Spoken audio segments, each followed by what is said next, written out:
ਸਤਿ ਸ਼੍ਰੀ ਅਕਾਲ। ਤੁਸੀਂ ਜੁੜੇ ਹੋਏ ਹੋ ਪੰਜਾਬੀ ਰੇਡੀਓ USA ਦੇ ਨਾਲ ਤੇ ਮੈਂ ਹਾਂ ਪ੍ਰਵੀਨ ਸ਼ਰਮਾ ਲੈ ਕੇ ਹਾਜ਼ਰ ਹਾਂ ਪ੍ਰੋਗਰਾਮ ਖਬਰ ਤੇ ਨਜ਼ਰ। ਖਬਰ ਤੇ ਨਜ਼ਰ ਪ੍ਰੋਗਰਾਮ ਦੇ ਵਿੱਚ ਕੀ ਅਹਿਮ ਤੇ ਕੀ ਖਾਸ ਖਬਰਾਂ ਨੂੰ ਲੈ ਕੇ ਚਰਚਾ ਕਰਨ ਦੇ ਲਈ ਜੁੜ ਚੁੱਕੇ ਨੇ ਮਿੰਟੂ ਗੁਰਸਰੀਆ ਜੀ। ਮਿੰਟੂ ਸਤਿ ਸ਼੍ਰੀ ਅਕਾਲ, ਸਵਾਗਤ ਹੈ ਜੀ ਪੰਜਾਬੀ ਰੇਡੀਓ USA ਤੇ ਜੀ। ਸ਼ੁਕਰੀਆ ਜੀ, ਸਾਰਿਆਂ ਨੂੰ ਸਤਿ ਸ੍ਰੀ ਅਕਾਲ ਜੀ। ਸਤਿ ਸ਼੍ਰੀ ਅਕਾਲ ਜੀ। ਪ੍ਰੋਗਰਾਮ ਦੇ ਵਿੱਚ ਅੱਗੇ ਵਧਣ ਤੋਂ ਪਹਿਲਾਂ ਧੰਨਵਾਦ ਕਰਦੇ ਚਲੀਏ ਸਪਾਂਸਰਸ ਦਾ ਜਿਹੜੇ ਜ਼ਰੀਆ ਬਣਦੇ ਨੇ ਇਹਨਾਂ ਪ੍ਰੋਗਰਾਮਾਂ ਨੂੰ ਤੁਹਾਡੇ ਤੱਕ ਪਹੁੰਚਾਉਣ ਦੇ ਲਈ। ਖਾਲਸਾ ਇੰਸ਼ੋਰੈਂਸ ਏਜੰਸੀ ਵਾਲੇ ਜਿਨ੍ਹਾਂ ਤੋਂ ਤੁਸੀਂ ਹਰ ਤਰੀਕੇ ਦੀ ਇੰਸ਼ੋਰੈਂਸ ਲੈ ਸਕਦੇ ਹੋ। ਇੰਸ਼ੋਰੈਂਸ ਬਾਰੇ ਪਤਾ ਕਰਨ ਦੇ ਲਈ ਇਹਨਾਂ ਦਾ ਨੰਬਰ ਹੈ 408 272 2500। ਇਹ 1992 ਤੋਂ ਲਗਾਤਾਰ ਇੰਸ਼ੋਰੈਂਸ ਬਿਜ਼ਨਸ ਦੇ ਵਿੱਚ ਸ਼ਾਨਦਾਰ ਸੇਵਾਵਾਂ ਦੇ ਰਹੇ ਨੇ ਤੇ ਅਮਰੀਕਾ ਭਰ ਦੇ ਵਿੱਚ ਇੰਸ਼ੋਰੈਂਸ ਕਰਦੇ ਨੇ। ਓਬਾਮਾ ਕੇਅਰ, ਮੈਡੀਕੇਅਰ ਜਾਂ ਫਿਰ ਕਵਰਡ ਕੈਲੀਫੋਰਨੀਆ ਬਾਬਤ ਪਾਲਿਸੀ ਕਰਵਾਉਣ ਦੇ ਲਈ ਸਲਾਹ ਲੈਣ ਦੇ ਲਈ ਅੱਜ ਹੀ ਕਾਲ ਕਰੋ 408 272 2500 ਤੇ।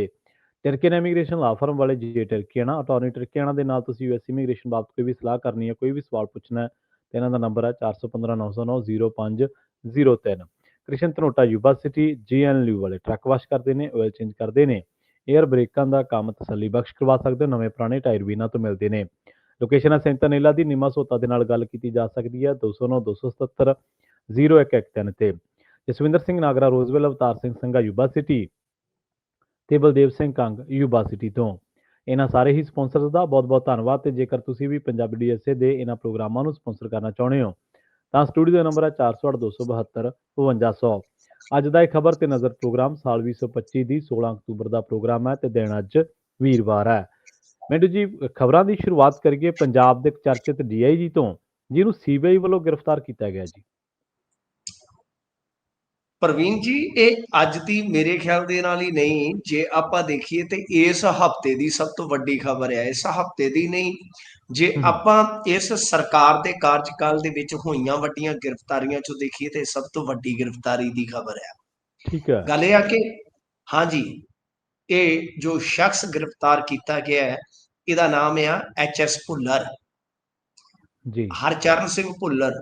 ਕੋਈ ਵੀ ਸਰਕਾਰ ਹੋਵੇ, ਭੁੱਲਰਾਂ ਦੀ ਸਰਦਾਰੀ ਰਹੀ ਆ। ਮਹਿਲ ਸਿੰਘ ਭੁੱਲਰ ਇਹਨਾਂ ਦੇ ਪਿਤਾ ਜਿਹੜੇ ਸੀਗੇ, ਕੁਲਦੀਪ ਸਿੰਘ ਭੁੱਲਰ ਇਹਨਾਂ ਦਾ ਭਰਾ ਆ, ਇਲੈਕਸ਼ਨ ਲੜਿਆ ਸੀਗਾ, ਹਾਰ ਗਿਆ ਸੀ ਜੀਰੇ ਤੋਂ।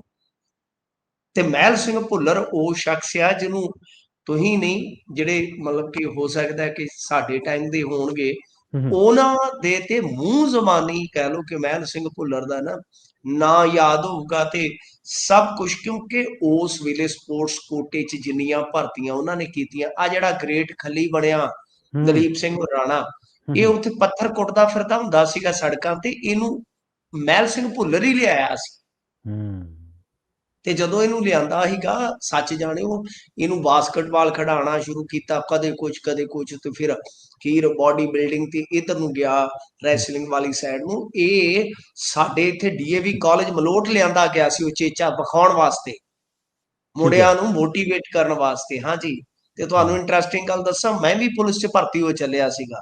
ਮੇਰੀ ਕੁਝ ਹਫ਼ਤੇ ਉਮਰ ਘੱਟ ਸੀਗੀ। ਅੱਛਾ। ਹਾਂਜੀ, ਮਹਿਲ ਸਿੰਘ ਭੁੱਲਰ ਦੇ ਥਰੂ, ਕਿਉਂਕਿ ਮੇਰੇ ਦਾਦਾ ਜੀ ਨੋਨ ਸੀ, ਪਤਾ ਨਹੀਂ ਰਿਸ਼ਤੇਦਾਰ ਸੀ, ਹੁਣ ਤੇ ਮੈਨੂੰ ਇਹ ਵੀ ਨਹੀਂ ਪਤਾ।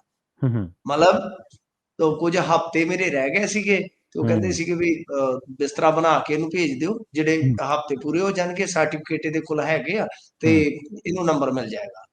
ਪਰ ਕੁਝ ਹਫ਼ਤੇ ਜਦੋਂ ਮੈਂ ਓਵਰ ਹੋਇਆ 18 ਸਾਲ ਤੋਂ ਬਾਅਦ, ਤੇ ਮੇਰੇ ਤੇ ਪਹਿਲਾ ਪਰਚਾ ਹੋ ਗਿਆ ਤੇ ਮੈਂ ਜੇਲ੍ਹ 'ਚ ਭਰਤੀ ਹੋ ਗਿਆ। ਤੇ ਮਤਲਬ ਕਿ ਮੈਂ ਤੁਹਾਨੂੰ ਉਸ ਐਰਾ ਦੀ ਗੱਲ ਦੱਸਦਾ ਪਿਆ ਕਿ ਉਸ ਸਮੇਂ 'ਚ ਇੰਨੀਆਂ ਭਰਤੀਆਂ ਹੋਈਆਂ। ਮੇਰੇ ਖਿਆਲ ਦੇ ਨਾਲ ਸਪੋਰਟਸ ਕੋਟੇ 'ਚ ਅੱਜ ਤੋਂ ਜੇ ਉਦੋਂ ਤੋਂ ਬਾਅਦ ਦੇਖੀਏ ਅੱਜ ਤੱਕ ਕਿਸੇ ਵੀ DGP ਨੇ ਇਹੋ ਜਿਹੀਆਂ ਭਰਤੀਆਂ ਨਹੀਂ ਕੀਤੀਆਂ ਜੀਰੇ ਤੋਂ ਸਰ। ਠੀਕ ਹੈ ਜੀ, ਇਹ ਹੋ ਗਿਆ ਪਰਿਵਾਰਕ। ਪੰਜਾਬ ਦੇ ਖਿਡਾਰੀਆਂ ਵਾਸਤੇ ਹਾਂਜੀ, ਮੈਂ ਕਿਹਾ ਪੰਜਾਬ ਦੇ ਖਿਡਾਰੀਆਂ ਵਾਸਤੇ ਚੰਗਾ ਦੌਰ ਸੀ ਫਿਰ ਤਾਂ। ਬਹੁਤ ਚੰਗਾ, ਸ਼ਾਨਦਾਰ। ਉਸ ਤੋਂ ਬਾਅਦ ਤੇ ਤੁਸੀਂ ਹੁਣ ਦੇਖੋ ਸਪੋਰਟਸ ਕੋਟੇ ਤੇ ਧਰਨਾ ਲਾ ਰਹੇ ਨੇ। ਹਾਂਜੀ, ਬਿਲਕੁਲ ਸਹੀ। ਭਰਤੀਆਂ ਵਾਸਤੇ ਮੈਂ ਕਿੰਨਾ ਮੁੱਦਾ ਚੁੱਕਿਆ ਸੀ ਪਿਛਲੇ ਕੋਈ 2 ਮਹੀਨੇ ਪਹਿਲਾਂ, ਤਾਂ ਸਪੋਰਟਸ ਕੋਟਿਆਂ ਵਾਲੇ ਤੇ ਧਰਨੇ ਲਾ ਰਹੇ ਨੇ। ਤਾਂ ਗੱਲ ਇਹ ਆ ਕਿ ਪ੍ਰਵੀਨ ਜੀ, ਮਹਿਲ ਸਿੰਘ ਭੁੱਲਰ DGP ਸੀ, ਫਿਰ ਇਹ ਮਤਲਬ ਕਿ ਆਉਂਦੇ ਆ ਹਰਚਰਨ ਸਿੰਘ ਭੁੱਲਰ, ਇਹਨਾਂ ਦਾ ਸਪੁੱਤਰ। ਅੱਛਾ, ਤੁਹਾਨੂੰ ਹੋਰ ਦੱਸਾਂ ਗੱਲਾਂ ਮੇਰੇ ਕੋਲ ਬਹੁਤ ਮਤਲਬ ਕਿ ਇਨਸਾਈਡ ਹੁੰਦੀਆਂ ਨੇ। ਜਿਹੜਾ ਤੁਹਾਨੂੰ ਪਤਾ ਹੈ ਨਾ ਕਿ ਪਿਛਲੇ ਸਮੇਂ ਦੇ ਦੌਰਾਨ ਇੱਕ ਇਹਨਾਂ ਨੇ ਬਿੱਲ ਲਿਆਂਦਾ ਸੀ ਬੇਅਦਬੀਆਂ ਵਾਲਾ, ਯਾਦ ਹੈ, ਵਿਧਾਨ ਸਭਾ ਦੇ ਵਿੱਚ। ਜੀ। ਤਾਂ ਉਹਦੇ ਜਿਹੜੇ ਨਿਰਮਾਤਾ ਸੀ ਉਹਨਾਂ ਦੇ ਵਿੱਚੋਂ ਮੁੱਖ ਜਿਹੜਾ ਇੱਕ ਵਕੀਲ ਸੀ, ਉਹ ਹਰਚਰਨ ਸਿੰਘ ਭੁੱਲਰ ਦਾ ਮੁੰਡਾ ਸੀ, ਨੌਜਵਾਨ। ਠੀਕ ਹੈ। ਅੱਛਾ। ਹਾਂਜੀ, ਕੋਈ ਵੀ ਹਾਂਜੀ, ਚੰਗੀ ਮੈਂ ਕਿਹਾ ਹਾਈ ਪ੍ਰੋਫਾਈਲ ਫੈਮਿਲੀ ਆ ਪੰਜਾਬ ਦੀ। ਮੈਂ ਕਹਿੰਦਾ ਜੀ, ਮੈਂ ਤੁਹਾਨੂੰ ਦੱਸੀ ਜਾਣਾ ਕਿ ਪੰਜਾਬ ਦੇ ਅੱਧੇ ਜ਼ਿਲ੍ਹਿਆਂ ਦਾ ਤਾਂ ਐਸਐਸਪੀ ਰਿਹਾ ਐਚਐਸ ਭੁੱਲਰ। ਹੂੰ ਮਜੀਠੀਆ ਵਾਲੀ ਐਸਆਈਟੀ ਦਾ ਇਹ ਰਿਹਾ। ਅੱਛਾ, ਇਨਸਾਈਡ ਹੋਰ ਸੁਣ ਲਾ ਹੂੰ ਕਿ ਮਜੀਠੀਆ ਸ਼ਾਇਦ ਇਹਨਾਂ ਦੇ ਕਿਸੇ ਭੋਗ ਦੇ ਸਮਾਗਮ ਤੇ ਆਇਆ ਸੀ, ਉਸ ਤੋਂ ਬਾਅਦ ਐਸਆਈਟੀ ਚੋਂ ਕੱਢਿਆ ਸੀ।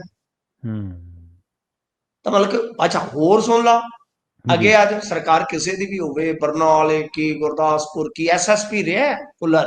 ਹੂੰ ਅੱਛਾ, ਜਦੋਂ ਪਾਣੀ ਦਾ ਰੌਲਾ ਪਿਆ ਸੀਗਾ ਬੀਬੀਐਮਬੀ ਤੇ, ਤੁਹਾਨੂੰ ਪਤਾ ਹੀ ਹੈ, ਧਰਨਾ ਮੁਜ਼ਾਹਰਾ ਤੇ ਕਾਫੀ ਤੁਹਾਨੂੰ ਪਤਾ ਹੀ ਹੈ ਸਿਆਸੀ ਨੋਟੰਕੀ ਚੱਲੀ। ਤਾਂ ਹਾਂਜੀ ਹਾਂਜੀ ਉਸ ਵੇਲੇ ਬੀਬੀਐਮਬੀ ਚੇਅਰਮੈਨ ਨੇ ਕਿਹਾ ਸੀਗਾ ਕਿ ਪੰਜਾਬ ਪੁਲਿਸ ਹੂੰ ਜਿਹੜੀ ਆ ਉਹ ਬਿਲਕੁਲ ਮਤਲਬ ਕਿ ਇੱਕ ਤਰਫਾ ਹੂੰ ਕੰਮ ਕਰ ਰਹੀ ਆ। ਤਾਂ ਉਸ ਦੀ ਅਗਵਾਈ ਕੌਣ ਕਰ ਰਿਹਾ ਸੀ ਉਸ ਵੇਲੇ? ਕੱਢ ਕੇ ਦੇਖੋ ਤਸਵੀਰਾਂ, ਐਚਐਸ ਹੂੰ ਭੁੱਲਰ। ਠੀਕ ਕਿਉਂਕਿ ਹੈ। ਰੋਪੜ ਰੇਂਜ ਦੇ ਹਾਂਜੀ ਡੀਆਈਜੀ ਲਾ ਦਿੱਤੇ ਗਏ ਸਨ 24 ਦੇ ਵਿੱਚ, ਇਹਨਾਂ ਨੂੰ ਪ੍ਰਮੋਸ਼ਨ ਮਿਲ ਗਈ ਸੀਗੀ। ਤਾਂ ਹੂੰ ਕਹਿਣ ਦਾ ਮਤਲਬ ਪ੍ਰਵੀਨ ਜੀ, ਹੂੰ ਬਹੁਤ ਹਾਈ ਪ੍ਰੋਫਾਈਲ ਫੈਮਿਲੀ ਆ ਉਹ ਪੁਲਿਸ ਦੇ ਵਿੱਚ। ਭੁੱਲਰ ਫੈਮਿਲੀ ਦਾ ਤਾਂ ਤੁਹਾਨੂੰ ਪਤਾ ਹੀ, ਹੁਣ ਆ ਵੇਖ ਲਓ, ਮੈਂ ਕਿਵੇਂ ਦੱਸ ਦਿੱਤਾ ਕਿ 2 ਸਹੀ ਗੱਲ। ਜਨਰੇਸ਼ਨ ਦਾ ਤੇ ਰਿਕਾਰਡ ਹੀ ਦੱਸਤਾ ਮੈਂ ਤੁਹਾਨੂੰ ਸਾਰਾ। ਹੂੰ ਤਾਂ ਮਤਲਬ ਕਿ ਇਹ ਹਰਚਰਨ ਭੁੱਲਰ ਦੀ ਪ੍ਰੋਫਾਈਲ ਆ। ਤੇ ਅੱਗੇ ਆ ਜਾਓ ਕਿ ਜੋ ਅੱਜ ਹੋਇਆ ਹੂੰ ਹੋਇਆ ਇਹ ਜੇ ਕਿ ਮਤਲਬ ਕਿ ਦੁਪਹਿਰੇ 2 ਵਜੇ ਲਾਲਾ ਲਾਲਾ ਹੋ ਗਈ ਆ। ਤੁਹਾਨੂੰ ਪਤਾ ਹੈ ਵੀ ਭਟਕਦੇ ਸ਼ਿਕਾਰੀ ਨੂੰ ਸ਼ਿਕਾਰ ਮਿਲ ਜਾਵੇ, ਟੁੱਟੇ ਸ਼ਰਾਬੀ ਨੂੰ ਥੋੜੀ ਸ਼ਰਾਬ ਮਿਲ ਜਾਵੇ, ਤੇ ਉਡੀਕਦੇ ਪੱਤਰਕਾਰਾਂ ਨੂੰ ਬ੍ਰੇਕਿੰਗ ਮਿਲ ਜਾਵੇ, ਮਾਮਲਾ ਇੱਕੋ ਜਿਹਾ ਹੀ ਬਣ ਜਾਂਦਾ ਹੈ। ਹੂੰ ਅੱਜ 2 ਵਜੇ ਪੱਤਰਕਾਰਾਂ ਨੂੰ ਇਹ ਬ੍ਰੇਕਿੰਗ ਮਿਲੀ ਕਿ ਸੀਬੀਆਈ ਨੇ ਰੇਡ ਕੀਤੀ ਆ, ਅਰੈਸਟ ਕਰ ਲਿਆ। ਮੈਂ ਕਨਫਰਮ ਕੀਤਾ, ਕਹਿੰਦੇ ਵਾਕਿਆ ਕਰ ਲਿਆ। ਫਿਰ ਜੀ ਥੋੜਾ ਇਸ ਗੱਲ ਦਾ ਕਨਫਿਊਜ਼ਨ ਸੀ, ਕੋਈ ਕਹਿੰਦਾ ਕਿ ਦਫ਼ਤਰ ਚੋਂ ਕੀਤਾ, ਕੋਈ ਕਹਿੰਦੇ ਅੰਬਾਲੇ ਵਾਲੀ ਸਾਈਡ ਤੋਂ ਕੀਤਾ। ਹੂੰ ਫਿਰ ਇਹ ਖਬਰਾਂ ਆਈਆਂ ਕਿ ਦਰਅਸਲ ਕੀ ਆ ਕਿ ਇੱਕ ਵਪਾਰੀ ਜਿਹੜਾ ਕਿ ਸਕ੍ਰੈਪ ਦਾ ਵਪਾਰੀ ਸੀ, ਉਹਦੇ ਤੇ ਕੋਈ ਮਾਮਲਾ ਵਗੈਰਾ ਦਰਜ ਸੀਗਾ। ਹੂੰ ਉਹਨੂੰ ਉਸ ਇਵਜ਼ ਦੇ ਵਿੱਚ ਰਾਹਤ ਦੇਣ ਲਈ ਅਤੇ ਅੱਗੇ ਤੋਂ ਮਤਲਬ ਕਿ ਉਹਦਾ ਬਿਜ਼ਨਸ ਚੱਲਦਾ ਰਹਿਣ ਵਾਸਤੇ ਇਹਨਾਂ ਨੇ ਕੋਈ ਮੰਥਲੀ ਸੈਟਿੰਗ ਕੀਤੀ ਸੀ। ਇਹਦੇ ਵਿੱਚ ਹੂੰ ਇੱਕ ਕੋਈ ਵਿਚੋਲੀਆ ਸੀਗਾ। ਤੁਹਾਨੂੰ ਪਤਾ ਵਿਚੋਲੇ ਵੀ ਜਿਹੜੇ ਭਾਗ ਵਿਚੋਲਾ ਕਿੰਨਾ ਬਦਨਾਮ ਹੋ ਗਿਆ। ਵਿਚੋਲਾ ਵਿੱਚ ਪਿਆ ਸੀਗਾ, ਕ੍ਰਿਸ਼ਨੂ ਸ਼ਾਇਦ ਉਹਦਾ ਨਾਮ ਆ, ਹੂੰ ਪੱਤਾ ਕਾਰੋਬਾਰੀ ਦਾ ਨਾਮ ਹੈ। ਮੈਂ ਐਫ ਆਈ ਆਰ ਹੁਣੇ ਮੰਗਾਈ ਆ, ਬੜੀ ਔਖੀ F I R the copy ਕਢਾਈ ਸੀ, ਕਿਉਂਕਿ CBI the F I R the copy ਜਿਹੜੀ ਉਹ ਆਮ ਪੁਲਿਸ ਵਾਲੇ ਤੁਹਾਨੂੰ ਪਤਾ ਹੀ ਹੈ ਨਾ, ਸੌਖਿਆਈ ਚ ਨਹੀਂ ਮਿਲਦੀ। ਤਾਂ ਉਹ ਮੈਂ ਸਾਰਾ ਕੁਝ ਪੜ੍ਹ ਰਿਹਾ ਸੀਗਾ ਤੁਹਾਡੇ ਨਾਲ ਜੁੜਨ ਤੋਂ ਪਹਿਲਾਂ। ਤਾਂ ਉਸ ਤੋਂ ਬਾਅਦ ਇਹ ਗ੍ਰਿਫਤਾਰੀ ਹੁੰਦੀ ਆ। ਇਹਨਾਂ ਦਾ ਮਕਾਨ ਆ, ਮਕਾਨ ਵੀ ਕਾਹਦਾ, ਬੰਗਲੇ ਹੁੰਦੇ ਆ ਜੀ, ਮਕਾਨ ਤੇ ਸਾਡੇ ਵਰਗਿਆਂ ਦੇ ਹੁੰਦੇ ਆ। 40 ਸੈਕਟਰ ਦੇ ਵਿੱਚ ਉਹਦੇ ਤੇ ਰੇਡ ਹੋਈ ਆ। ਫਿਰ ਸ਼ਾਮੀ ਤਸਵੀਰਾਂ ਆਈਆਂ ਕਿ ਬੈਗ ਨੋਟਾਂ ਦੇ ਭਰੇ ਬਰਾਮਦ ਹੋਏ ਆ। ਅੱਛਾ ਹੁਣ ਹਾਂਜੀ, ਮੈਂ ਹੁਣੇ ਖੰਗਾਲਦਾ ਪਿਆ ਸੀਗਾ ਤੁਹਾਡੇ ਨਾਲ ਜੁੜਨ ਤੋਂ ਪਹਿਲਾਂ ਸੀਬੀਆਈ ਦਾ ਪ੍ਰੈਸ ਨੋਟ, ਤਾਂ ਉਹਦੇ ਵਿੱਚ ਹੁਣ ਸਾਫ਼ ਹੁੰਦਾ ਨਜ਼ਰ ਆ ਰਿਹਾ ਕਿ ਅਰੈਸਟ ਪੈ ਚੁੱਕੀ ਹੈ। ਇਸ ਤੋਂ ਇਲਾਵਾ ਜਿਹੜਾ ਕੈਸ਼ ਮਿਲਿਆ 5 ਕਰੋੜ ਦੇ ਕਰੀਬ ਆ, ਗਹਿਣਾ ਗੱਟਾ ਅੱਡ ਆ। ਤਾਂ ਤੁਸੀਂ ਸੋਚ ਸਕਦੇ ਹੋ ਕਿ ਇੱਕ ਪੁਲਿਸ ਅਫਸਰ ਦੇ ਘਰੋਂ ਜੇ 5 ਕਰੋੜ ਰੁਪਈਆ ਮਿਲਦਾ ਨਗਦ, ਤਾਂ ਦੂਜਾ ਤੀਜਾ ਹੋਰ ਅਸਾਸੇ ਪਾ ਕੇ ਕੀ ਕੁਝ ਹੋਏਗਾ।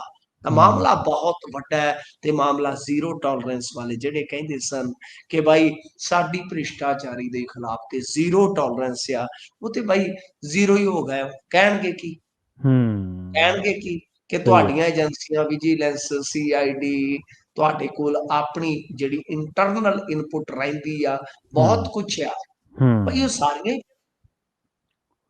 ਹੀ ਫੇਲ ਨੇ। ਤੇ ਸਹੀ ਤੁਸੀਂ ਗੱਲ। ਵੇਖੋ ਕਿੰਨੇ ਘੰਟੇ ਬੀਤ ਗਏ, ਹੁਣ ਤੱਕ ਮੈਂ ਤੇ ਕਿਤੇ ਆਮ ਆਦਮੀ ਪਾਰਟੀ ਦਾ ਖੰਡਨ ਵੀ ਨਹੀਂ ਵੇਖਿਆ ਵੀ ਇਹ ਬੋਲ ਹੀ ਨਹੀਂ ਰਹੇ। ਕਿਉਂਕਿ ਪਹਿਲਾਂ ਤੇ ਚਤੁਰਵੇਦੀ ਨੇ ਬਹੁਤ ਚੱਕਰ ਚਲਾਏ ਨਾ, ਤੇ ਚਤੁਰਵੇਦੀ ਵਾਲਾ ਜਦੋਂ ਕੰਮ ਚੱਲਿਆ ਜੀ, ਤਾਂ ਉਹ ਤੋਂ ਬਾਅਦ ਹੁਣ ਇਹ ਦੂਜਾ ਝਟਕਾ ਹੈ। ਤਾਂ ਆਮ ਆਦਮੀ ਪਾਰਟੀ ਦੀ ਸਮਝ ਤੋਂ ਬਾਹਰ ਹੁੰਦਾ ਪਿਆ ਕਿ ਇਹ ਚੱਲ ਕੀ ਰਿਹਾ। ਜਿਵੇਂ ਮਾਸਟਰ ਸਲੀਮ ਕਹਿੰਦਾ, ਇਹ ਗੱਲ ਕੀ ਹੈ, ਇਹ ਰਿਹਾ ਚੱਲ ਕੀ ਹੈ। ਅਸਲ 'ਚ ਨਾ ਮਿੰਟ ਜੀ ਕਈ ਮੁਸੀਬਤਾਂ ਜਾਂ ਕਈ ਚੀਜ਼ਾਂ ਆਪਾਂ ਆਪ ਹੀ ਸਹੇੜਦੇ ਹਾਂ ਤੇ ਮੁੜ ਕੇ ਉਹਨਾਂ ਚੀਜ਼ਾਂ ਕਰਕੇ ਆਪਾਂ ਨੂੰ ਆਪ ਨੂੰ ਹੀ ਉਹ ਫੇਸ ਵੀ ਕਰਨੀਆਂ ਪੈ ਜਾਂਦੀਆਂ। ਇਹਨਾਂ ਨੇ ਲੋਕਾਂ ਨੂੰ ਸਿਖਾਇਆ ਵੀ ਸਵਾਲ ਕਰੋ, ਸਰਕਾਰਾਂ ਦੇ ਕੰਮਾਂ 'ਤੇ ਨਜ਼ਰ ਰੱਖੋ, ਸੋਸ਼ਲ ਮੀਡੀਆ 'ਤੇ ਜੇ ਕੋਈ ਸਰਕਾਰ ਗਲਤ ਕੰਮ ਕਰਦੀ ਹੈ ਉਹਨੂੰ ਭੰਡੋ, ਫੋਟੋਆਂ ਪਾਓ, ਸਾਰਾ ਕੁਛ ਕਰੋ। ਜੇਕਰ ਕੋਈ ਵੀਡੀਓ ਮਿਲਦੀ ਹੈ ਉਹਨੂੰ ਵੀ ਅਪਲੋਡ ਕਰੋ। ਹੁਣ ਇਹਨਾਂ ਨੂੰ ਇਹ ਥੋੜ੍ਹਾ ਪਤਾ ਸੀਗਾ ਵੀ ਇਹ ਸਾਰਾ ਕੁਝ ਸਾਡੇ ਨਾਲ ਹੀ ਹੋਣਾ। ਇਹਨਾਂ ਨੇ ਖਾਸ ਖਾ ਕੇ ਲੋਕ ਕਰਤੇ ਟ੍ਰੇਨਡ। ਹੁਣ ਮਹਿਲ ਸਿੰਘ ਭੁੱਲਰ ਦੀਆਂ ਤੁਸੀਂ ਦੇਖੋ ਟੈਚੀ ਕੇਸ ਭਰੇ, ਲੋਕ ਕਹਿੰਦੇ ਵੀ ਕਿਰਸ ਕਰਿਆ ਨਹੀਂ ਕਰੋ ਨਹੀਂ, ਭਾਈ ਮਹਿਲ ਸਿੰਘ ਨੇ, ਨਹੀਂ ਨਹੀਂ, ਉਹਨਾਂ ਦੇ ਸੌਰੀ ਸੁਪੁੱਤਰ ਹਰਚਰਨ ਸਿੰਘ। ਹਰਚਰਨ ਸਿੰਘ ਭੁੱਲਰ, ਹਾਂਜੀ। ਲੋਕ ਕਹਿੰਦੇ ਕਿਰਸ ਕਰਿਆ ਕਰੋ ਭਾਈ, ਇਹਨੇ ਪੈਸੇ ਜੋੜਦੇ, ਤੁਹਾਨੂੰ ਕੀ ਹੋਇਆ, ਤੁਸੀਂ ਵੀ ਜੋੜਿਆ ਕਰੋ। ਸੋ ਮਤਲਬ ਦੂਜਿਆਂ ਨੂੰ ਟਿੱਚਰਾਂ ਕਰਦੇ, ਮਖੌਲ ਕਰਦੇ ਕਰਦੇ ਆਪ ਦੇਖੋ ਵੀ ਇੱਕ ਚਤੁਰਵੇਦੀ ਵਾਲੇ ਮਾਮਲੇ ਚੋਂ ਨਿਕਲੀ ਹੈ ਸਰਕਾਰ, ਤੇ ਦੂਜੇ ਮਾਮਲੇ 'ਚ ਕਿੱਡੀ ਫਸੀਅਤ ਹੋ ਗਈ। ਚਤੁਰਵੇਦੀ ਨੂੰ ਦੱਸਦੇ ਆ ਵੀ ਉੱਥੇ ਰਿਮਾਂਡ ਤੇ ਲੈ ਲਿਆ ਜੀ। ਹਾਂਜੀ, ਅੱਜ ਕੱਲ ਗੱਭਰੂ ਰਿਮਾਂਡ ਉੱਤੇ ਚੱਲਦਾ, ਜਿਵੇਂ ਹੂੰ ਕਈ ਸਿੰਗਰ ਨਹੀਂ ਆਉਂਦੇ ਵੀ ਅੱਜ ਅੱਜ ਕੱਲ ਮੈਂ ਬੜਾ ਡਿਮਾਂਡ ਉੱਤੇ ਚੱਲਦਾ। ਤਾਂ ਖੈਰ ਜੀ। ਚਤੁਰਵੇਦੀ ਇਹਨਾਂ ਨੇ ਲੈ ਲਿਆ ਸੀ ਹਿਰਾਸਤ ਦੇ ਵਿੱਚ ਕਿ ਆਜੋ ਚਲੀਏ। ਰੋਪੜ ਕੋਰਟ ਨੇ ਇਹਨਾਂ ਨੂੰ ਘੇਰ ਲਿਆ ਸੀਗਾ, ਚੰਡੀਗੜ੍ਹ ਪੁਲਿਸ ਵਾਲਿਆਂ ਨੂੰ, ਕਿ ਭਾਈ ਦੱਸੋ ਤੁਸੀਂ ਇਹਨੂੰ ਥਾਣੇ 'ਚ ਕਿਵੇਂ ਭਾਈ ਬੈਠੇ ਹੋ। ਤੇ ਜਦੋਂ ਇਦਾਂ ਦਾ ਮਾਮਲਾ ਹੋਵੇ ਫਿਰ ਕੋਰਟ ਨੇ ਵਾਰੰਟ ਕੱਢੇ ਹੋਣ, ਤੇ ਜੀ ਜੀ। ਉਹਨਾਂ ਵਾਰੰਟਾਂ ਨੂੰ ਐਗਜ਼ੀਕਿਊਟ ਹੋਣ ਤੋਂ ਕੋਈ ਨਹੀਂ ਰੋਕ ਸਕਦਾ ਪ੍ਰਵੀਨ ਜੀ, ਨਹੀਂ ਤਾਂ ਕੰਟੈਂਟ ਆਫ ਕੋਰਟ ਬਣ ਜਾਏਗੀ। ਤਾਂ ਯਾਨੀ ਉਹਨਾਂ ਦੇ ਕੋਲ ਨਾ ਤੇ ਇਹ ਸਾਫ਼ ਕਰਨ ਵਾਸਤੇ ਕੁਝ ਸੀ ਕਿ ਇਸ ਨੂੰ ਥਾਣੇ ਕਾਹਤੋਂ ਪਾਇਆ, ਕਿਉਂ ਇਹਨੂੰ ਰੱਖਿਆ ਹਿਰਾਸਤ ਦੇ ਵਿੱਚ। ਦੂਜਾ ਜੀ, ਕਿ ਇੱਕ ਜੀ। ਹੁੰਦਾ ਹੈ ਤੁਹਾਨੂੰ ਪਤਾ ਹੂੰ ਕੰਟੈਂਪਟ। ਜੀ। ਕੰਟੈਂਪਟ ਖਾਸ ਤੌਰ ਤੇ ਜਦੋਂ ਸਰਕਾਰ ਜਾਂ ਸਰਕਾਰੀ ਹੂੰ ਕਰਮਚਾਰੀਆਂ ਦਾ ਹੋ ਜਾਵੇ ਨਾ ਕੰਮ ਇਹਦੇ 'ਚ, ਹੂੰ ਤੇ ਬੜਾ ਕਸੂਤਾ ਕੰਮ ਹੋ ਜਾਂਦਾ ਜੀ। ਹੂੰ ਅੱਛਾ, ਹੁਣ ਜਿਹੜਾ ਕੰਟੈਂਟ ਤੋਂ ਬਚਣ ਵਾਸਤੇ ਇਹਨਾਂ ਨੇ ਕੀਤਾ ਕੰਮ ਇਹ ਕੀਤਾ ਕਿ ਜਿਸ ਚਤੁਰਵੇਦੀ ਨੂੰ ਹੂੰ ਇਨੋਵਾ ਦੇ ਵਿੱਚ ਇੱਕ ਇੰਸਪੈਕਟਰ ਵੀ ਕੌਣ, ਨਰਿੰਦਰ ਪਟਿਆਲ ਕੌਣ, ਜਗਵਿੰਦਰ ਪਟਿਆਲ ਦਾ ਭਰਾ। ਹੂੰ ਜਗਵਿੰਦਰ ਪਟਿਆਲ ਕੌਣ, ਲਾਰੈਂਸ ਇੰਟਰਵਿਊ ਵਾਲਾ ਪੱਤਰਕਾਰ। ਹੂੰ ਮਤਲਬ ਬੜਾ ਚਰਚਿਤ ਇੰਸਪੈਕਟਰ ਆ।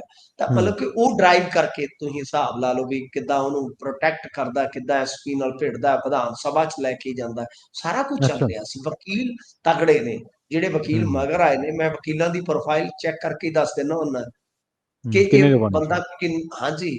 ਅੱਜ ਕੱਲ ਕੀ ਆ ਕਿ ਹੂੰ ਮਤਲਬ ਜੇ ਕਿਸੇ ਬੰਦੇ ਨੂੰ ਵੇਖਣਾ ਹੋਵੇ ਤੇ ਉਹਦੇ ਸ਼ੂ ਦੇਖੇ ਜਾਂਦੇ ਆ, ਉਹਦੇ ਹੂੰ ਬੂਟ ਦੇਖੇ ਜਾਂਦੇ ਆ। ਮੈਨੂੰ ਨਹੀਂ ਸੀ ਪਤਾ, ਮੈਨੂੰ ਵੀ ਮੇਰੇ ਭਰਾ ਹੀ ਸਿਖਾਉਂਦੇ ਰਹਿੰਦੇ ਆ ਕਿ ਅੱਜ ਕੱਲ ਦੇ ਦੌਰ ਦੇ ਵਿੱਚ ਸਭ ਤੋਂ ਪਹਿਲਾਂ ਬੰਦੇ ਦੇ ਫੇਸ ਵੱਲ ਨਿਗਾਹ ਨਹੀਂ ਜਾਂਦੀ, ਮਿੰਟੂ ਬੂਟਾਂ ਵੱਲ ਨਿਗਾਹ ਜਾਂਦੀ ਆ। ਤਾਂ ਉੱਥੋਂ ਪਤਾ ਲੱਗ ਜਾਂਦਾ ਕੀ ਅੱਜ ਚੱਲਦਾ ਤੇ ਕੀ ਉਹਨੇ ਪਾਇਆ। ਮੈਂ ਕਿਹਾ ਵੀ ਠੀਕ ਹੋ ਗਿਆ। ਅਸੀਂ ਤੇ ਅਗਲੇ ਦੇ ਮੂੰਹ ਵੱਲ ਵੇਖਨੇ ਕਿ ਮੂੰਹ ਤੇ 12 ਤੇ ਨਹੀਂ ਵੱਜੇ, ਉਹ ਪੈਰਾਂ ਵੱਲ ਵੇਖਦੇ। ਇਹ ਮੂੰਹ ਨੂੰ ਕੀ ਕਰਨਾ, ਪਹਿਲਾਂ ਪੈਰ ਵੇਖੋ ਵੀ ਕੱਜੇ ਕਾਹਦੇ ਨਾਲ, 12 ਬਾਅਦ ਚ ਵੇਖਾਂਗੇ ਵੱਜੇ ਕਾਹਦੇ ਨਾਲ। ਤਾਂ ਖੈਰ ਇਹ ਇਸ ਤਰ੍ਹਾਂ ਦਾ ਮਾਹੌਲ ਬਣ ਜਾਂਦਾ, ਤੁਹਾਨੂੰ ਪਤਾ ਹੀ ਆ। ਤਾਂ ਹੋਇਆ ਕੀ ਆ ਕਿ ਇਸ ਮਾਮਲੇ ਦੇ ਵਿੱਚ ਜੇ ਤੁਸੀਂ ਦੇਖੋਗੇ ਤਾਂ ਬਈ ਵਕੀਲ ਵੀ ਤਕੜੇ, ਪ੍ਰੋਟੈਕਸ਼ਨ ਵੀ ਤਕੜੀ। ਬਈ ਚਤੁਰਵੇਦੀ ਯਾਰ, ਜਿਹੜੇ ਬੰਦੇ ਨੂੰ ਮੈਂ ਤੁਹਾਨੂੰ ਦੱਸਿਆ ਨਾ ਪ੍ਰਵੀਨ ਜੀ, ਮੈਂ ਸੋਸ਼ਲ ਮੀਡੀਆ ਤੇ ਹੁਣ ਬਹੁਤ ਪੁਰਾਣਾ ਹੈ, ਜੀ ਜੀ। ਜਦੋਂ ਪੰਜਾਬੀਆਂ ਦੇ ਹੱਥ 'ਚ ਆਇਆ ਸੀ ਨਾ ਇਹ ਖਿਡੌਣਾ, ਅਸੀਂ ਉਦੋਂ 2010 ਦੇ ਖਿਡਾਰੀ। 10 11 ਹਾਂਜੀ 2010 11 ਚ ਮੈਂ ਕਿਹਾ। ਹਾਂਜੀ 2010-11 ਗੁਰਾਂ ਦਾ ਮੈਂ। ਤਾਂ ਹੂੰ ਮਤਲਬ ਕਿ ਹੁਣ ਤੇ ਮੈਂ ਬੁੱਢਾ ਵੀ ਹੋਣ ਵਾਲਾ, ਮੇਰੇ ਬੁਢਾਪੇ ਤੇ ਜਵਾਨੀ ਆਈ ਪਈ ਆ, ਤੇ ਮੈਂ ਬੜੇ ਇੱਥੇ ਚੜ੍ਹਦੇ ਲਹਿੰਦੇ ਸੂਰਜ ਦੇਖੇ ਆ ਸੋਸ਼ਲ ਮੀਡੀਆ ਤੇ। ਇਹ ਹੂੰ ਚਤੁਰਵੇਦੀ ਨੂੰ ਬਹੁਤ ਲੰਬੇ ਸਮੇਂ ਤੋਂ ਅਸੀਂ ਜਾਣਦੇ ਸੀਗੇ। ਤਾਂ ਜਿਹੜੇ ਮਤਲਬ ਘੰਟਿਆਂ ਕਿ ਚ ਚੜਿਆ, ਘੰਟਿਆਂ ਚ ਉਤਰੇ ਵੀ ਆ ਥੱਲੇ ਉਹ। ਹਾਂਜੀ ਜਿਹੜੇ ਮੈਂ ਕਿਹਾ ਘੰਟਿਆਂ ਚ ਚੜਿਆ, ਘੰਟਿਆਂ ਚ ਹੀ ਉਤਰੇ ਆ ਉਹ, ਬਾਅਦ ਚ ਮਿੰਟਾਂ ਚ ਹੀ ਉਤਰੇ। ਹਾਂ ਹਾਂਜੀ ਹਾਂਜੀ ਬਿਲਕੁਲ, ਮੈਂ ਬਹੁਤ ਬਹਿਸਾਂ ਵੀ ਦੇਖੀਆਂ, ਕਾਮਰੇਡ ਫਲਾਣਾ ਵਰਸਜ ਆਸਤਿਕ ਨਾਸਤਿਕ, ਬਹੁਤ ਲੰਬੀਆਂ ਚੱਲਦੀਆਂ ਬਹਿਸਾਂ ਦੇਖੀਆਂ ਹੋਈਆਂ ਨੇ ਇਸ ਹੂੰ ਸੋਸ਼ਲ ਮੀਡੀਆ ਤੇ। ਤਾਂ ਮਤਲਬ ਕਿ ਇਹ ਸਾਰਾ ਕੁਝ ਅਸੀਂ ਚਤੁਰਵੇਦੀ ਨੂੰ ਜਿੱਦਾਂ ਦੇਖਿਆ, ਮੈਂ ਤੇ ਹੈਰਾਨ ਹੋ ਗਿਆ ਕਿ ਚਤੁਰਵੇਦੀ ਯਾਰ ਇੰਨੀ ਪਾਵਰ ਦੇ ਵਿੱਚ, ਇੰਨੀ ਅਹਿਮੀਅਤ ਦੇ ਵਿੱਚ। ਤੇ ਸਭ ਤੋਂ ਵੱਡੀ ਗੱਲ ਜਿਹੜੀ ਆ ਉਹ ਪ੍ਰਵੀਨ ਜੀ ਇਹ ਆ ਕਿ ਚੰਡੀਗੜ੍ਹ ਪੁਲਿਸ ਤੇ ਉਹਨੂੰ ਐ ਚੱਕੀ ਫਿਰਦੀ ਸੀ ਜਿਵੇਂ ਕੋਈ ਚੰਗਾ ਇਧਰੋਂ ਮੀਡੀਆ ਹਾਊਸ ਚਲਾਉਂਦਾ NRI, ਕੋਈ ਜਿਹੜਾ ਉਹ ਸਟੇਟ ਗੈਸਟ ਦੇ ਰੂਪ ਚ ਉਤਰਿਆ ਹੋਵੇ ਪੰਜਾਬ 'ਚ, ਉਹਨੂੰ ਤੇ ਐ ਪ੍ਰੋਟੈਕਟ ਕੀਤਾ ਜਾ ਰਿਹਾ ਸੀਗਾ। ਤਾਂ ਖੈਰ ਗੱਲ ਇਹ ਆ ਕਿ ਉਸ ਤੋਂ ਬਾਅਦ ਇਹਨੂੰ ਰੋਪੜ ਪੁਲਿਸ ਵਾਲਿਆਂ ਦੇ ਹਵਾਲੇ ਕਰ ਦਿੱਤਾ ਗਿਆ, ਚੰਡੀਗੜ੍ਹ ਪੁਲਿਸ ਫਸ ਗਈ। ਤੇ ਅੱਛਾ, ਇਹ ਜਿੱਧਰ ਜਾਂਦਾ ਚਤੁਰਵੇਦੀ ਕਲੇਸ਼ ਨਾ ਪਵੇ, ਹੋ ਨਹੀਂ ਸਕਦਾ। ਸਹੀ ਗੱਲ। ਉੱਥੇ ਗਿਆ ਤੇ ਵਕੀਲਾਂ ਦੀ ਅੱਗੋਂ ਹੜਤਾਲ, ਕਹਿੰਦਾ ਵਕੀਲ ਕੋਈ ਗੱਲ ਨਹੀਂ ਮੈਂ ਆਪ ਲੜ ਲੈਣਾ ਕੇਸ। ਅੱਛਾ। ਜੱਜ ਨੂੰ ਕਹਿੰਦਾ ਇਹ ਤੇ ਵਿਧਾਨ ਸਭਾ ਦਾ ਮਾਮਲਾ ਬਣਦਾ ਹੈ ਨਾ ਜੀ, ਹੂੰ ਤੇ ਰੋਪੜ ਚ ਕਾਹਤੋਂ ਦਰਜ ਕੀਤਾ। ਕਮਾਲ ਦੀ ਗੱਲ ਹੈ, ਰੋਪੜ ਦੇ ਵਿਧਾਇਕ ਤੇ ਤੂੰ ਸਾਈਨ ਚੋਪੜ ਤੇ, ਹੂੰ ਪਰਚਾ ਤੇਰੇ ਤੇ ਜਿੱਥੇ ਮਰਜ਼ੀ ਅਗਲਾ ਕਰਵਾਵੇ। ਤਾਂ ਜੀ। ਖੈਰ ਇਹ ਹੁਣ ਹਾਲ ਬਣ ਗਿਆ ਜੀ ਕਿ ਚਤੁਰਵੇਦੀ 6 ਕਿ 7 ਦਿਨ ਦੇ ਰਿਮਾਂਡ ਤੇ ਚਲਾ ਗਿਆ, ਰਿਮਾਂਡ ਤੇ ਹੁਣ ਕੀ ਕੁਝ ਹੋਏਗਾ ਮੈਨੂੰ ਨਹੀਂ ਪਤਾ, ਪਰ ਜੇ ਪੰਜਾਬ ਪੁਲਿਸ ਸਾਰੀਆਂ ਚੀਜ਼ਾਂ ਕਲੀਅਰ ਨਾ ਕਰ ਪਾਵੇ, ਇੱਥੋਂ ਤੱਕ ਕਿ ਆਪਾਂ ਕੱਲ ਪ੍ਰਧਾਨਗੀ ਤੇ ਖੁਲਾਸਾ ਕਰ ਦਿੱਤਾ ਸੀ ਦੂਜੀਆਂ ਤੀਜੀਆਂ, ਜੇ ਸੋਲਿਡ ਕੇਸ ਇਹ ਨਾ ਬਣਾ ਪਾਏ ਤਾਂ ਮੇਰੇ ਖਿਆਲ ਦੇ ਨਾਲ ਇਹਨਾਂ ਦੀ ਬਹੁਤ ਫਜ਼ੀਅਤ ਹੋਏਗੀ ਪ੍ਰਵੀਨ ਜੀ। ਜੀ ਜੀ, ਸਹੀ ਗੱਲ ਹੈ। ਤੇ ਉਧਰੋਂ ਆਪਾਂ ਇੱਕ ਦਿਨ ਰਾਜ ਸਭਾ ਦੇ ਵਿੱਚ ਜਿਹੜੇ ਲੋਕ ਗਏ ਆ ਉਹਨਾਂ ਦੇ ਬਾਰੇ ਚਰਚਾ ਕੀਤੀ ਸੀ। ਰਜਿੰਦਰ ਗੁਪਤਾ ਵੀ ਨਿਰਵਿਰੋਧ ਚੁਣੇ ਗਏ ਆ ਜੀ। ਆਹੋ, ਜਦੋਂ ਚਤੁਰਵੇਦੀ ਤੇ ਹਵਾਲਾਤ ਚਲਾ ਗਿਆ ਉਹਨਾਂ ਨੇ ਫਿਰ ਰਾਜ ਸਭਾ 'ਚ ਚਲੇ ਹੀ ਜਾਣਾ ਸੀਗਾ ਨਾ। ਹੂੰ ਹੁਣ ਦੇਖੋ, ਸਹੀ। ਰਜਿੰਦਰ ਗੁਪਤਾ ਚਲੇ ਗਏ ਆ, ਮਹਾਰਥੀ ਬੰਦੇ ਆ, ਤੁਹਾਨੂੰ ਪਤਾ ਹੀ ਆ। ਸਰਕਾਰ ਇਹਨਾਂ ਦੀ ਵੀ ਕੋਈ ਹੋਵੇ, ਭੁੱਲਰਾਂ ਵਾਂਗੂ ਇਹਨਾਂ ਦੀ ਵੀ ਬੱਲੇ ਬੱਲੇ ਹੀ ਰਹਿੰਦੀ ਆ। ਸਹੀ ਗੱਲ।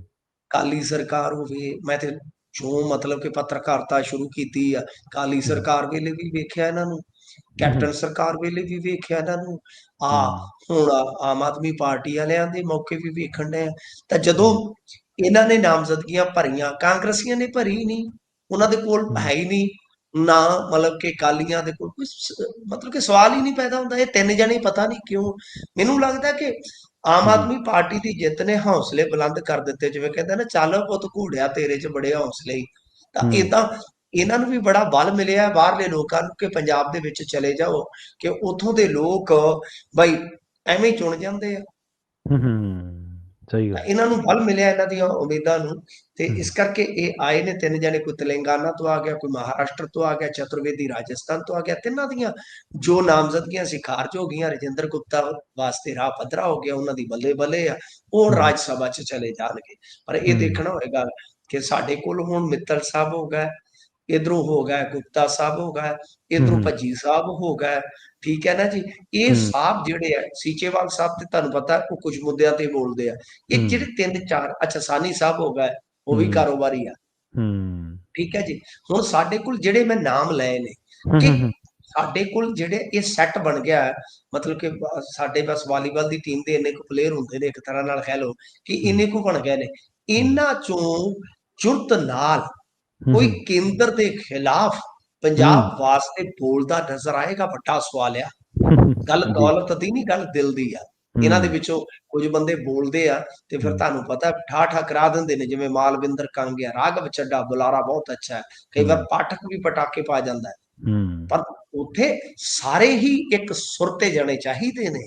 ਜਦੋਂ ਮਤਲਬ ਕਿ ਕਿਤੇ ਮਜ਼ਮਾ ਲੱਗਾ ਹੋਵੇ ਕਲਾਕਾਰਾਂ ਦਾ, ਤੇ ਬੈਠੇ ਹੋਣ ਕਲਾਸੀਕਲ ਸਿੰਗਰ, ਤੇ ਫਿਰ ਉੱਥੇ ਸਾਰਿਆਂ ਦੇ ਸੁਰ ਇੱਕੋ ਸਕੇਲ ਤੇ ਜਾਣੇ ਚਾਹੀਦੇ ਨੇ, ਤਾਂ ਹੀ ਉਹ, ਨਹੀਂ ਤਾਂ ਫਿਰ ਪਿੱਛੇ ਰਹਿ ਜਾਂਦਾ ਕੰਮ। ਤਾਂ ਖੈਰ ਦੇਖਦੇ ਆ, ਇਹ ਜਿੰਨੇ ਸਾਹਿਬ ਆ, ਕਿਸੇ ਦੀ ਥੈਲੀ ਵੱਡੀ ਆ, ਕਿਸੇ ਦਾ ਥੈਲਾ ਵੱਡਾ, ਕਿਸੇ ਦੀ ਥਾਲੀ ਵੱਡੀ ਆ, ਕੁਝ ਕਰਨਗੇ ਵੀ ਕਿ ਜਾਂ ਬਸ ਫਿਰ ਇਹ ਆ ਕਿ ਜੋ ਸਹੂਲਤਾਂ ਮਿਲਦੀਆਂ ਰਾਜ ਸਭਾ ਦੀ ਮੈਂਬਰੀ ਦੀ ਪਾਵਰ ਮਿਲਦੀ ਉਹਨੂੰ ਹੰਢਾਈ ਜਾਂਦੇ ਆ, ਚਲਾਈ ਜਾਂਦੇ ਆ। ਜਦੋਂ ਬਿਲਕੁਲ ਜੀ, ਬਿਲਕੁਲ, ਪੈਸਾ ਕਮਾਈ ਜਾਂਦੇ ਆ ਬਸ। ਤੇ ਮੈਨੂੰ ਜੀ ਇੱਕ ਗੱਲ ਜ਼ਰੂਰ ਸਾਫ਼ ਕਰਿਓ ਵੀ ਜਿਹੜੀ ਰਾਜ ਸਭਾ ਹੈ, ਜਦੋਂ ਮਤਲਬ ਗਠਨ ਕੀਤਾ ਗਿਆ ਅੱਪਰ ਹਾਊਸ ਦਾ ਤੇ ਲੋਅਰ ਹਾਊਸ ਦਾ, ਜਦੋਂ ਰਾਜ ਸਭਾ ਦੇ ਵਿੱਚ ਮੇਰੇ ਖਿਆਲ ਦੇ ਨਾਲ, ਜੇ ਮੈਂ ਗਲਤ ਨਾ ਹੋਵਾਂ, ਤੇ ਇਹਦਾ ਗਠਨ ਇਸ ਕਰਕੇ ਇਹਨੂੰ ਬਣਾਇਆ ਗਿਆ ਸੀਗਾ ਵੀ ਦੇਸ਼ ਦੇ ਵਿੱਚ ਚੁਣਿੰਦਾ ਜਿਹੜੇ ਲੋਕ ਵੱਖ-ਵੱਖ ਥਾਵਾਂ ਦੇ ਮਾਹਰ, ਜਾਂ ਕਹਿ ਲਓ ਵੱਖ-ਵੱਖ ਖੇਤਰਾਂ ਦੇ ਮਾਹਰ, ਵੀ ਉਹ ਇਸ ਹਾਊਸ ਦੇ ਵਿੱਚ ਆਇਆ ਕਰਨਗੇ ਤੇ ਉਹ ਫਿਰ ਅੱਗੇ ਦਿਸ਼ਾ ਨਿਰਦੇਸ਼ ਦਿਆ ਕਰਨਗੇ, ਅਗਵਾਈ ਕਰਿਆ ਕਰਨਗੇ ਵੀ ਯਾਰ ਇੱਥੇ ਆਹ ਕਰੋ, ਇੰਡਸਟਰੀ ਦੇ ਵਿੱਚੋਂ, ਪਲੇਅਰਾਂ ਦੇ ਵਿੱਚੋਂ, ਚੰਗੇ ਅਫਸਰਾਂ ਦੇ ਵਿੱਚੋਂ, ਚੰਗੇ ਨੇਤਾਵਾਂ ਦੇ ਵਿੱਚੋਂ। ਪਰ ਅੱਜ-ਕੱਲ੍ਹ ਤਾਂ ਪਾਰਟੀਆਂ ਨੇ ਮੁਹਾਂਦਰਾ ਹੀ ਬਦਲਤਾ ਜੀ ਸਾਰਾ ਇਹਨਾਂ ਦਾ। ਨਹੀਂ, ਇਹਦੇ ਦੋ ਮੰਤਵ ਸਨ। ਇੱਕ ਤੇ ਇਹ ਆ ਕਿ ਕੋਈ ਵੀ ਡਿਕਟੇਟਰ ਨਾ ਬਣ ਜਾਵੇ, ਜਿੱਦਾਂ ਸਹੀ। ਮੋਦੀ ਸਾਹਿਬ ਦੇ ਵਿੱਚ ਥੋੜੀ ਥੋੜੀ ਆਤਮਾ ਆਉਣ ਲੱਗ ਪਈ ਸੀ, ਸਹੀ ਗੱਲ ਹੈ, ਬਿਲਕੁਲ ਠੀਕ ਹੈਗੀ ਹੈ ਹੈ। ਨਾ ਜੀ। ਤਾਂ ਉਹ ਇੱਕ ਪਾਵਰ ਸ਼ੇਅਰਿੰਗ ਹੋ ਗਈ, ਯਾਨੀ ਇੱਕ ਹਾਥੀ ਉਹਦੀ ਤਾਕਤ ਹੈ, ਤੇ ਇੱਕ ਗਾਂ ਕੁੰਡਾ ਟਾਈਪ ਹਾਥੀ ਤੇ ਕੁੰਡਾ, ਇੱਕ ਉਹਦੀ ਤਾਕਤ ਹੋ ਗਈ, ਠੀਕ ਹੈ ਜੀ। ਤੇ ਤੁਸੀਂ ਦੇਖ ਲਓ, ਮੋਦੀ ਸਾਹਿਬ ਨੇ ਪੂਰਾ ਜ਼ੋਰ ਲਾ ਲਿਆ, ਰਾਜ ਸਭਾ ਦੇ ਵਿੱਚ ਉਹ ਮੈਜੋਰਟੀ ਨਹੀਂ ਹਾਸਲ ਕਰ ਸਕੇ। ਰਾਜ ਸਭਾ ਦੇ ਵਿੱਚ ਉਹ ਡਿਪੈਂਡੈਂਟ ਰਹੇ ਨੇ। ਯਾਦ ਆ ਤੁਹਾਨੂੰ, ਕਿਸਾਨ ਬਿੱਲਾਂ ਵੇਲੇ ਸਭ ਉਹਨਾਂ ਨੂੰ ਲੋੜ ਪੈਂਦੀ ਸੀ, ਚਾਹੇ ਬੀਜੂ ਦਲ ਜਿਹੜੇ ਸੀਗੇ ਉਹਨਾਂ ਦੀ, ਬੀਜੂ ਦਲ ਵਾਲੇ, ਜੀ, ਜੀ। ਤੇ ਬੀਜੂ ਜਨਤਾ ਦਲ ਵਾਲੇ, ਤੇ ਜਾਂ ਤੁਸੀਂ ਦੇਖੋਗੇ ਉਹ ਹੁੰਦਾ ਸੀਗਾ ਜਗਨ ਮੋਹਨ ਰੈਡੀ, ਠੀਕ ਹੈ ਨਾ ਜੀ। ਉਹ ਇਹ ਨਾ ਸਾਰਿਆਂ ਦੀ ਬਿੱਲ ਤਾਂ ਆਂਧਰਾ ਧੱਕੇ ਨਾਲ ਹੀ ਕਈ ਵਾਰੀ ਪਾਸ ਕਰਾ ਗਏ ਸੀ ਉਹ, ਹਨਾ ਮੈਨੂੰ। ਹਾਂਜੀ। ਬਿੱਲ ਤੱਕ ਮੈਂ ਖੇਤੀ ਕਾਨੂੰਨ ਤਾਂ ਧੱਕੇ ਨਾਲ ਜੀ ਪਾਸ ਕਰਾ ਗਏ ਸੀ ਉਹ। ਪਰ ਨਹੀਂ, ਉਹ ਚਲੋ ਉਹ ਤਾਂ ਹੋਇਆ, ਪਰ ਮੈਂਬਰ ਤਾਂ ਜਿਹੜੇ ਸੀਗੇ ਉਹ ਇਹਨਾਂ ਦੇ ਹੱਕ 'ਚ ਹੀ ਭੁਗਤੇ ਨਾ। ਜੇ ਉਹਦੇ ਉਹ ਨਾ ਜਾਂਦੇ, ਵਾਕਆਊਟ ਕਰ ਜਾਂਦੇ, ਉਨੀ ਗਿਣਤੀ ਘਟਾ ਜਾਂਦੇ, ਫਿਰ ਉਹ ਤਾਂ ਕਿੱਥੇ ਨਾ ਆਏ? ਆਏ ਨਾ, ਉਹ ਬੀਜੂ ਆਏ ਹੈ। ਜਨਤਾ ਦਲ ਵਾਲੇ ਹੂੰ, ਵੀ ਆਏ ਸੀ ਤੇ ਵਾਈਐਸਆਰ ਕਾਂਗਰਸ ਵਾਲੇ। ਹੂੰ, ਹੂੰ, ਉਹਨਾਂ ਨੇ ਹੂੰ, ਹੋਰ, ਚਲੋ ਇਹ ਵੀ ਛੱਡ ਦਿਓ, ਹੂੰ, ਹੋਰ ਬਹੁਤ ਸਾਰੇ ਬਿੱਲ ਪਾਸ ਕਰਵਾਏ। ਤਾਂ ਇੱਕ ਹੂੰ, ਲੋੜ ਤਾਂ ਰਹੀ ਨਾ, ਸਹੀ। ਡਿਪੈਂਡੈਂਟ ਰਹੇ ਨੇ। ਤਾਂ ਹੂੰ, ਇੱਕ ਤੇ ਮੰਤਵ ਇਹ ਸੀ, ਦੂਜਾ ਜਿਵੇਂ ਤੁਸੀਂ ਕਿਹਾ ਕਿ ਵੱਖ-ਵੱਖ ਖੇਤਰਾਂ 'ਚ ਸਿਆਣੇ ਲੋਕ, ਹੂੰ, ਚਾਹੇ ਪੱਤਰਕਾਰਤਾ 'ਚੋਂ ਹੋਣ, ਚਾਹੇ ਹੂੰ, ਉਹ ਸਾਇੰਸ 'ਚੋਂ ਹੋਣ, ਵਿਗਿਆਨ 'ਚੋਂ ਹੋਣ, ਚਾਹੇ ਹੂੰ, ਖੇਡ 'ਚੋਂ ਹੋਣ, ਇਹ ਹੂੰ, ਵੀ ਸੀ। ਪਰੰਤੂ ਇਸ ਤੋਂ ਇਲਾਵਾ ਇਹ ਸੀਗਾ ਕਿ ਜਿਹੜੇ ਲੋਕ ਜਾਂ ਵਰਗ ਹੂੰ, ਵੋਟ ਪੋਲਿਟਿਕਸ ਦਾ ਨਹੀਂ ਦਮ ਰੱਖਦੇ, ਹੂੰ, ਉਹਨਾਂ ਵਾਸਤੇ ਵੀ ਇੱਕ ਮੌਕਾ ਹੋਵੇ। ਮੰਨ ਹੂੰ, ਲਓ ਮੈਂ ਹੁਣ, ਮੈਨੂੰ ਸਹੀ। ਕੋਈ ਕਵੇ ਜਾਂ ਹੂੰ, ਤੁਹਾਨੂੰ ਕੋਈ ਕਵੇ ਕਿ ਜੀ, ਜੀ। ਵੀਰੇ ਹਨਾ ਤੂੰ ਇਲੈਕਸ਼ਨ ਨਹੀਂ ਲੜ ਸਕਦਾ, ਆਪਾਂ ਕਹੀਏ ਬਈ ਸਾਡੇ ਕੋਲ ਪੂੰਜੀ ਹੈ ਨਹੀਂ। ਸਹੀ ਉਹ ਗੱਲ ਹੈ ਕਹਿਣਗੇ ਬਿਲਕੁਲ। ਹਾਂ ਵੀ ਤੁਸੀਂ ਇੱਕ ਵਰਗ ਦੀ ਨੁਮਾਇੰਦਗੀ ਕਰ, ਹੂੰ, ਕਿਸਾਨਾਂ ਬਣੀ ਹੋ ਜਾਓ, ਮਜ਼ਦੂਰਾਂ ਬਣੀ ਹੋ ਜਾਓ, ਐਸਸੀ ਭਾਈਚਾਰੇ ਬਣੀ ਹੋ ਜਾਓ, ਓਬੀਸੀ ਬਣੀ ਹੋ ਜਾਓ, ਐਸਟੀ ਹੂੰ, ਬਣੀ ਹੋ ਜਾਓ, ਹੂੰ, ਘੱਟ ਗਿਣਤੀਆਂ ਬਣੀ ਹੋ ਜਾਓ। ਤਾਂ ਹੂੰ, ਉਹ ਉਹਦੇ ਵਾਸਤੇ ਵੀ ਰਸਤਾ ਸੀ। ਪਰ ਕਮਾਲ ਦੀ ਗੱਲ ਇਹ ਆ ਕਿ ਜੇ ਤੁਸੀਂ ਦੇਖੋ, ਮੈਂ ਅੱਗੇ ਵੀ ਸਵਾਲ ਕੀਤਾ ਸੀ, ਮੇਰੇ ਸਵਾਲ ਤੇ ਫਸ ਜਾਂਦੇ ਨੇ, ਇਸੇ ਕਰਕੇ ਮੈਨੂੰ ਟ੍ਰੋਲ ਬਹੁਤ ਕਰਦੇ ਨੇ। ਮਾਨ ਸਾਹਿਬ ਵੀ ਮੇਰੇ ਤੇ ਟ੍ਰੋਲਰ ਨੇ। ਤਾਂ ਹੂੰ, ਗੱਲ ਇਹ ਆ ਕਿ ਮੈਂ ਇਹਨਾਂ ਨੂੰ ਸਵਾਲ ਕੀਤਾ ਸੀਗਾ ਕਿ ਤੁਸੀਂ ਜੀ। ਦੱਸੋ, ਹੂੰ, ਤੁਸੀਂ ਅੱਜ ਐਸਸੀ ਪੂਰਨ ਜਿਹੜੇ ਸੀਗੇ ਜਿਨ੍ਹਾਂ ਨੇ ਖੁਦਕੁਸ਼ੀ ਕੀਤੀ, ਹਾਂਜੀ, ਠੀਕ ਹਾਂਜੀ। ਆ, ਹੂੰ, ਉਹਨਾਂ ਤੇ ਤੁਸੀਂ ਕਰ ਰਹੇ ਹੋ, ਤੁਹਾਡਾ ਹੱਕ ਬਣਦਾ ਹੈ, ਵਧੀਆ ਗੱਲ ਹੈ। ਹੂੰ, ਹੁਣ ਤੁਸੀਂ ਇਹ ਦੱਸੋ ਕਿ ਤੁਸੀਂ ਰਾਜ ਸਭਾ 'ਚ ਕਿੰਨੇ ਐਸਸੀ ਸਹੀ, ਮੈਂਬਰ ਭੇਜੇ, ਸਹੀ, ਸਹੀ, ਬਿਲਕੁਲ ਸਹੀ। ਜਦ ਕਿ ਹੂੰ, ਪੂਰੇ ਦੇਸ਼ ਦੇ ਵਿੱਚੋਂ ਅਨੁਪਾਤਕ ਹੂੰ, ਵਸੋਂ ਦੇ ਲਿਹਾਜ਼ ਨਾਲ ਐਸਸੀ ਵਸੋਂ ਪੂਰੇ ਹੂੰ, ਦੇਸ਼ 'ਚ ਪੰਜਾਬ 'ਚ ਪਹਿਲੇ ਨੰਬਰ ਤੇ। ਹੂੰ, ਸਹੀ ਗੱਲ, ਬਿਲਕੁਲ ਜੀ। ਤੇ ਮਿੰਟੂ ਜੀ, ਅਗਲੀ ਖਬਰ ਦੇ ਵੱਲ ਵਧੀਏ ਤੇ ਆਪਾਂ ਗੱਲ ਕਰੀਏ ਇੱਕ ਹੋਰ ਮਾਮਲੇ ਦੀ। ਜਿਹੜਾ ਬਠਿੰਡਾ ਕੋਰਟ ਦੇ ਵਿੱਚੋਂ ਜੱਜ ਨੂੰ ਕਲੀਨ ਚਿੱਟ ਮਿਲੀ ਹੈ ਜੀ? ਇਹ ਬੜਾ ਇੱਕ ਚਰਚਿਤ ਮਾਮਲਾ ਸੀਗਾ। ਇਹਦੇ ਵਿੱਚ ਕੀ ਸੀਗਾ ਕਿ ਇੱਕ ਫੈਮਿਲੀ ਕੋਰਟ ਦੇ ਵਿੱਚ ਮਾਮਲਾ ਚੱਲ ਰਿਹਾ ਸੀਗਾ। ਹੂੰ, ਹੂੰ, ਜਿਹੜੇ ਅੱਜ ਕੱਲ੍ਹ ਤੁਹਾਨੂੰ ਪਤਾ ਹੈ ਵਿਆਹੁਤਾ ਝਗੜੇ ਚੱਲਦੇ ਨੇ, ਤੇ ਉਸ ਤੋਂ ਬਾਅਦ ਹੁੰਦਾ ਕੀ ਆ ਕਿ ਇੱਕ ਵਕੀਲ ਉਸ ਪਰਿਵਾਰ ਨੂੰ ਇਹ ਕਹਿੰਦਾ ਹੈ ਕਿ ਮੇਰੀ ਫਲਾਣੇ ਜੱਜ ਨਾਲ ਜਿੱਥੇ ਤੁਹਾਡਾ ਕੇਸ ਆ ਉੱਥੇ ਸੈਟਿੰਗ ਆ, ਹੂੰ, ਤੇ ਮੈਂ ਮਾਮਲਾ ਨਿਬੇੜ ਦਊਂਗਾ। ਖੈਰ ਉਹਨਾਂ ਨੇ ਸਾਰੀ ਰਿਕਾਰਡਿੰਗ ਵਗੈਰਾ ਕਰ ਲਈ, ਤੇ ਹੂੰ, ਉਹ ਰਿਕਾਰਡਿੰਗ ਜਿਹੜੀ ਆ ਫਿਰ ਮੁੜ ਕੇ ਸੀਬੀਆਈ ਟੀਮ ਨੂੰ ਮਿਲੀ। ਹੂੰ, ਤੇ ਸੀਬੀਆਈ ਟੀਮ ਨੂੰ ਜਦੋਂ ਇਹ ਰਿਕਾਰਡਿੰਗ ਮਿਲੀ, ਉਹਨਾਂ ਨੇ ਟਰੈਪ ਵਿਛਾਇਆ ਤੇ ਉਹ ਵਕੀਲ ਚੱਕ ਲਿਆ। ਹੁਣ ਵੱਡਾ ਸਵਾਲ ਸੀਗਾ ਕਿ ਕੀ ਜੱਜ ਵੀ ਇਸ ਗੇਮ ਦੇ ਵਿੱਚ ਇਨਵੋਲਵ ਆ? ਕਿਉਂ? ਹੂੰ, ਕਿਉਂਕਿ ਹੂੰ, ਦੋਵਾਂ ਦਾ ਸੰਪਰਕ ਤੇ ਸੀ।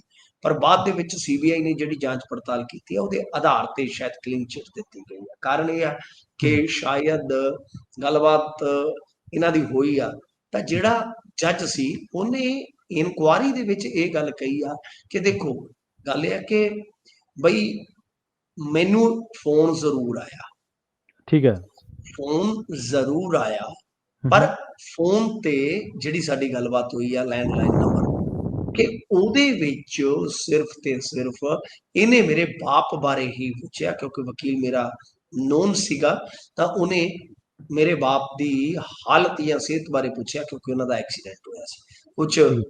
ਇਸੇ ਕਰਕੇ ਹੀ ਇਹਨਾਂ ਦਾ ਬਚਾਅ ਹੋ ਗਿਆ। ਸੀਬੀਆਈ ਨੇ ਬਠਿੰਡਾ ਜਾ ਕੇ ਜੱਜ ਤੋਂ ਪੁੱਛਗਿੱਛ ਕੀਤੀ ਸੀ। ਉਸ ਤੋਂ ਬਾਅਦ ਸੀਬੀਆਈ ਨੇ ਕਿਹਾ ਕਿ ਨਹੀਂ, ਹੂੰ, ਇਹਨਾਂ ਦਾ ਹੂੰ, ਕੋਈ ਰੋਲ ਨਹੀਂ ਜੀ। ਜੀ, ਜੀ। ਤੇ ਨਿਤਿਸ਼ ਦੀ ਗੱਲ ਕਰੀਏ, ਕਹਿੰਦੇ ਲੋਹਾ ਲੈਣ ਦੇ ਚੱਕਰ 'ਚ ਹੈ ਜੀ। ਤੁਸੀਂ ਕਦੇ ਪੁਰਾਣੇ ਸਮਿਆਂ ਦੇ ਵਿੱਚ ਉਹ ਅੰਟੀਨਾ ਜਿਹਾ ਹਿਲਾਇਆ, ਉਹ ਜਿਹੜਾ ਬਾਂਸ ਜੇ ਤੇ ਟੰਗਿਆ ਹੁੰਦਾ ਸੀ, ਹਾਂਜੀ, ਹਾਂਜੀ, ਹਾਂਜੀ, ਬਿਲਕੁਲ। ਥੱਲੇ ਬੂਸਟਰ ਲੱਗਾ ਹੁੰਦਾ ਸੀ, ਤੇ ਹੂੰ, ਇੱਕ ਜਣਾ ਉੱਤੇ ਚੜਿਆ ਹੁੰਦਾ, ਉਹਨੂੰ ਘੁਮਾਉਂਦਾ ਤੇ ਥੱਲੜਾ ਆਵਾਜ਼ ਦਿੰਦਾ ਸੀ, ਆ ਗਈ ਆ ਗਈ ਆ ਗਈ ਆ ਗਈ। ਹਾਂਜੀ, ਹਾਂਜੀ, ਆਵਾਜ਼ ਹੀ ਉੱਚੀ ਦੇਣੀ ਪੈਂਦੀ ਸੀ, ਉਦੋਂ ਕਿਹੜਾ ਫੋਨ ਹੁੰਦੇ ਸੀ। ਹਾਂਜੀ ਹਾਂਜੀ। ਤੇ ਹੂੰ। ਉਹ ਮਤਲਬ ਕਿ ਕਈ ਵਾਰ ਤੇ ਟੈਲੀਵਿਜ਼ਨ ਵੀ ਬਾਹਰ ਵਿਹੜੇ 'ਚ ਰੱਖਿਆ ਹੁੰਦਾ ਸੀ ਵੀ ਉੱਤੋਂ ਦਿਸ ਪਵੇ। ਸਹੀ ਗੱਲ ਆ, ਹਾਂਜੀ। ਉਹ ਮਤਲਬ ਕਿ ਕੀ ਆ ਕਿ ਰੇਂਜ ਫੜ ਜਾਂਦਾ ਸੀ ਅੰਟੀ ਨੂੰ, ਸਿਲਵਰ ਦੇ ਹੂੰ, ਜਿਹਾ ਹੁੰਦਾ ਹੈ। ਹੂੰ, ਇਹ ਵੀ ਕਦੇ ਕਦੇ ਰੇਂਜ ਫੜ ਜਾਂਦਾ ਹੈ ਨਿਤਿਸ਼। ਅੱਛਾ। ਹਾਂਜੀ, ਉਦਾਂ ਇਹਦੇ ਗੇਅਰ ਨਿਕਲੇ ਆ।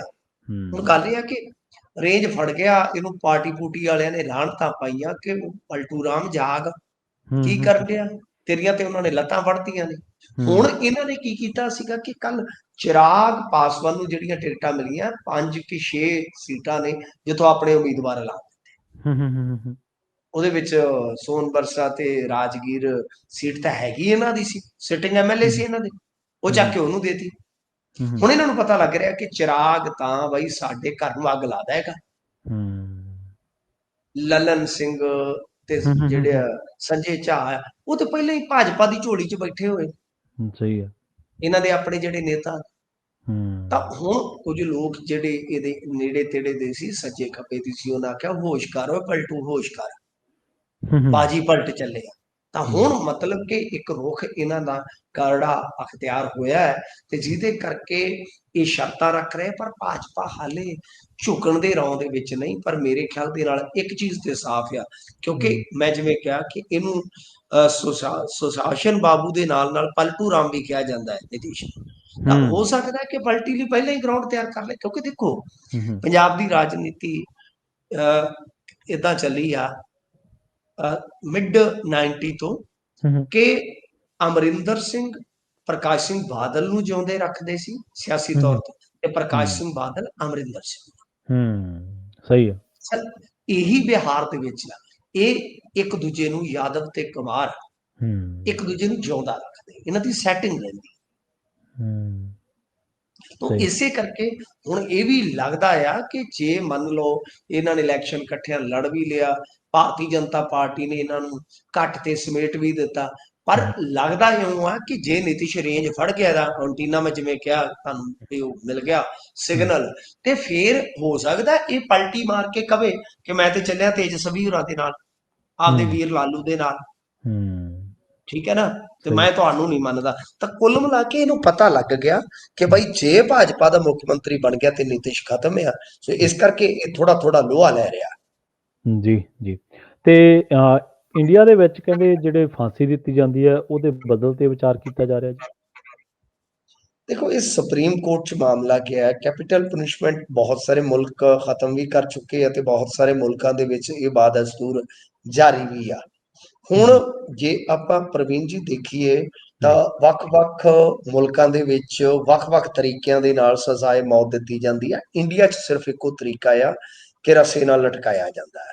ਤਾਂ ਹੁਣ ਇਹ ਮਾਮਲਾ ਸੁਪਰੀਮ ਕੋਰਟ ਦੇ ਵਿੱਚ ਗਿਆ ਕਿ ਕਿਉਂ ਨਾ ਇੱਕ ਆਪਸ਼ਨ ਦੇ ਦਿੱਤਾ ਜਾਵੇ। ਵੇਖੋ ਕਿੰਨਾ ਸਾਡਾ ਮੁਲਕ ਵਧੀਆ ਬਈ, ਗੱਲ ਇਹ ਆ ਕਿ ਮਰਨ ਤੋਂ ਪਹਿਲਾਂ ਵੀ ਆਪਸ਼ਨ ਦਿੱਤੇ ਜਾਣਗੇ ਕਿ ਕਿਹੜਾ ਆਪਸ਼ਨ ਲਵੇਂਗਾ ਮਿੱਤਰਾ ਦੱਸ।